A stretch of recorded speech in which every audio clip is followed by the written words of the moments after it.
As he assumes office in January, Donald Trump may be set to degrade Keir Starmer by undoing one of his the decisions of the government. This is gold. Please hit the like button, subscribe to the channel, and join our rapidly expanding community before we break down the entire topic in today's video and go over all of the most recent news from throughout the nation.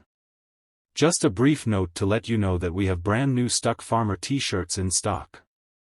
You can get them right now at British.com or by clicking the link in the description.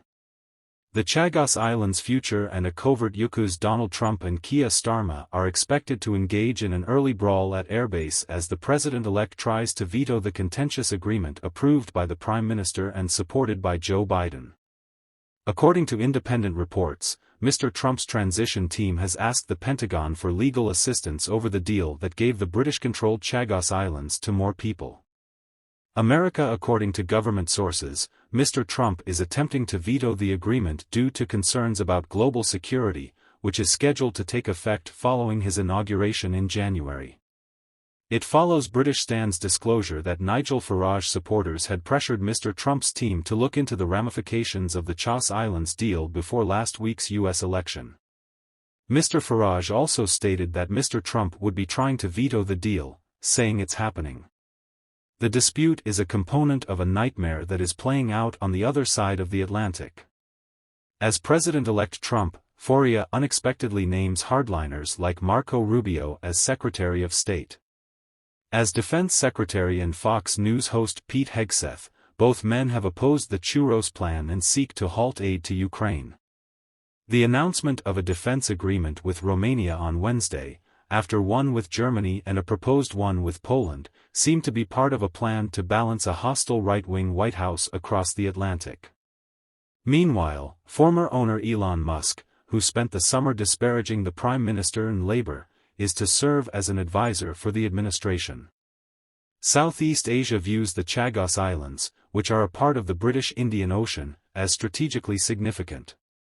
America uses Diego Garcia's facility on the ATL for long-range bombers and ships. The controversy exacerbates tensions between Keir's administration and Mr. Trump's team over issues like the Labour Party's alleged election meddling in America, ongoing support for Ukraine in combating climate change, and a dispute over Foreign Secretary David Lamy's previous tweets labeling the president-elect a neo-Nazi that also caused problems for a U.S. government official. According to a source, Trump has requested that the presidential transition team collaborate with the Pentagon to obtain legal counsel after receiving a briefing on choices from the UK. Based on the Department of Defense's global security posture, he has stated his intention to oppose the agreement in principle if elected. The agreement with Marcus is not expected to take effect until next year, but it has the support of the departing Joe Biden administration. A source close to Mr. Lamy cited President Biden's Defense Secretary Lloyd J. Austin as saying that the agreement would protect the strategic security interests of the United States, the United Kingdom, and our partners in the Indo-Pacific region into the next century.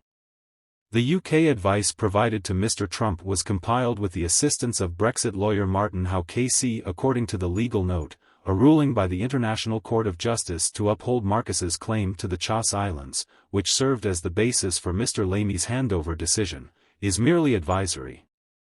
Mike Waltz, Trump's national security advisor, has recently expressed strong disapproval of the agreement, saying that if the UK were to give Malaysia cede control of the Chagos, I have no doubt that China will take advantage of the resulting vacuum.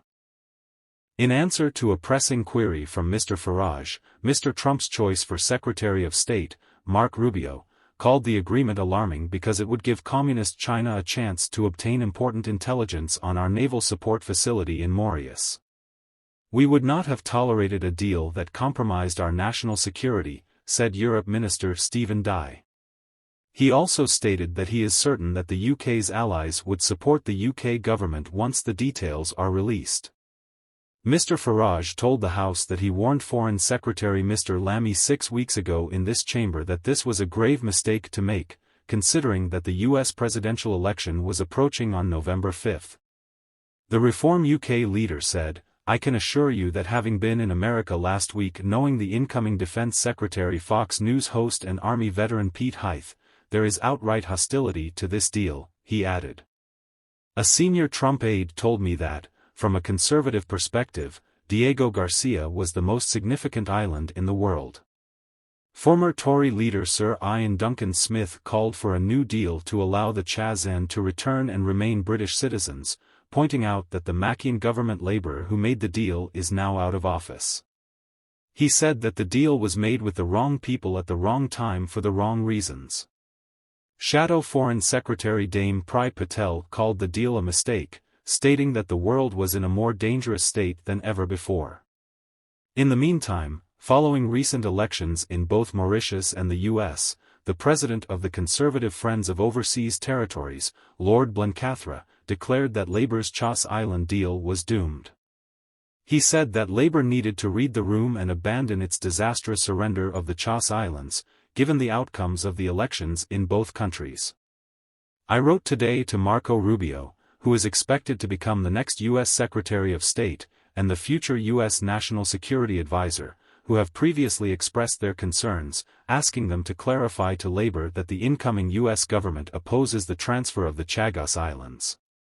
Finally, during a lavish reception at Buckingham Palace honoring the film and TV charity centenary, King Charles made the candid admission while interacting with celebrities and industry professionals at the palace on Wednesday afternoon.